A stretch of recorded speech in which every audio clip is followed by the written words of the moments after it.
for which we are doing, that some are arguing we should be relevant to, are remarkably hard to gain access to.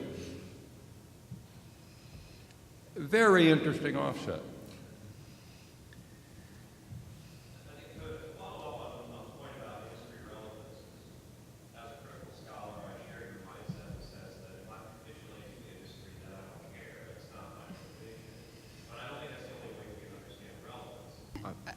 I was going to include this in my comments, and I just didn't for the sake of time.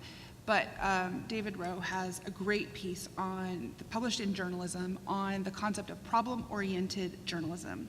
So if there's some sort of news peg, the traditional practice of journalism is to go cover objectively that news peg, rather than situating that news peg in the context of a problem. And it is such a wonderful piece in terms of reimagining what counts as good journalism in a way that I would argue, leads to forms of social justice, forms of better journalism as we imagine it should function in relation to a vibrant democracy. So I think you're right. It's not capitulating to the industry, but it is thinking about how to make our work, especially those working on a critical side. I can't let go of the idea that we can't just have our critical analyses and not try to enact change in some way, and that does require some sort of engagement, but thinking about how to change the industry in a normative way. Just say, most of the industry relevant stuff I'm talking about is negative toward the industry. So if it's coming out and it's saying, hey, we're giving 62% of our coverage towards male athletes and 38% of the female athletes, that doesn't look good for NBC. If it's saying 94% of these sports reporters are male, because just the demographics alone, the sport media industry is both segregated based on sex and race. Do you think they care? That's why you see all these initiatives from Gannett and other major companies to hire in more minority internship programs because of criticism from these research databases that are coming. So that's sort of what I was talking about, the relevance of these statistics and when I say statistics, I'm talking about descriptive statistics that are easy because that's what's going to appear in the actual articles, the media reports that Joe Blow reading can understand. And I turn back to that AAF study or his Olympic studies. Those were actually put into top tier journals with theoretical frameworks for the most part, but the stuff that was released through the media was done in layman's terms. So most of the stuff that has industry relevance, not all of it, is critical. Some of it's praiseworthy, but most of it's critical in my opinion.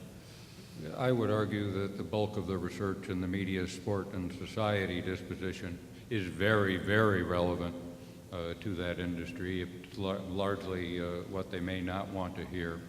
But what I worry about when I hear research agendas focused, and we've seen some of it at this conference, where industry relevance is defined by industry effectiveness.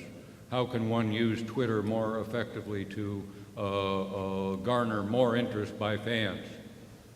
Well, that should be, I would argue, that would be not an uncommon assignment to someone in the marketing department at a sport organization. So I wonder why we're signing on so often and so willingly, sounds like hegemony, doesn't it, to be unpaid research assistants for the sport industry. I don't know, I'm not a fan of unpaid labor myself. Richard.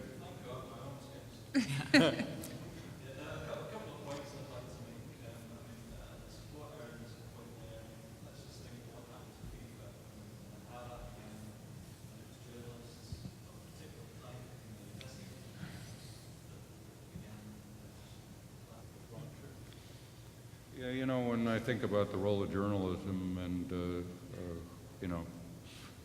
telling truth as we know it is a high common, journalism school version of what journalism should do.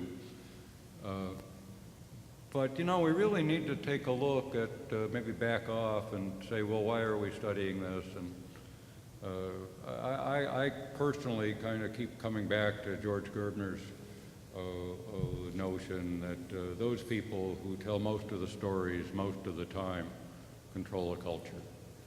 And the point there is that most of the stories being told about sport and its importance and its relation to our culture and our society and how we see ourselves is being told by the sports press.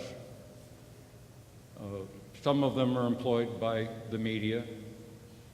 Some of them are employed by sport compromise organizations such as an ESPN, which, you're going to hire a sport announcer and they're going to tell a story about sport. Well, they're not going to tell a story about sport that's not in the best interest of ESPN. And those are the stories that dominate how we think about that relationship. And I think we need to interrogate those stories a lot more.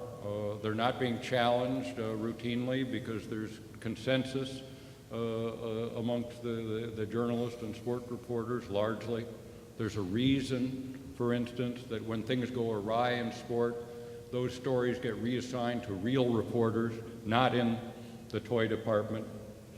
We know this time and time again. So, well, why? Because we don't want the sport journalists to be compromised in access by being critical about that which they're reporting on. Well, that's a very flawed journalism, structurally. But we don't call that into attention very often. Jim, I have somebody else here. Who did I miss? Yes.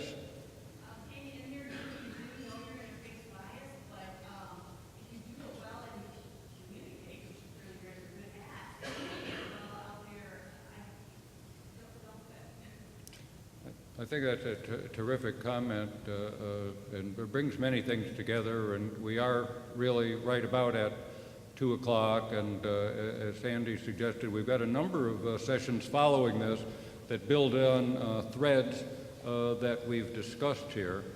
But I think it's also, perhaps in closing, before I'd like you to thank everybody here, let me just offer one thing. As we think about our disciplines, and some disciplines are hot and some are not, and you get to be cool when you have a lot of students, you got a lot more latitude, and we talk a lot about giving students what they want.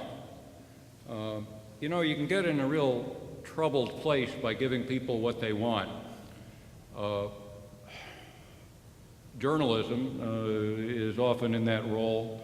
If we gave people what they want, maybe that's what we're doing a little bit too much, and why we have as much celebrity news, and why, that kind of stuff that's not more of concern to our collective well-being is not prioritized, is that we're, in terms of journalism, maybe increasingly in terms of our educational strategies, giving people what they want as opposed to what they need. And I think we have to ask that question as we answer questions about program development and the focus of sport management programs, communication programs, and the like. And in terms of us being scholars and not being the industry, I think that's our responsibility to give people not what they want necessarily, but what they need, and maybe by teaching them about what they need, they may come to understand what they want a little bit differently. Thank you all to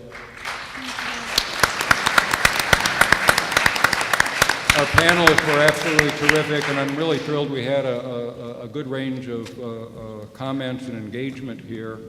And if I may, I don't really draw on Donald Trump very much. It was a beautiful discussion, and thank you all.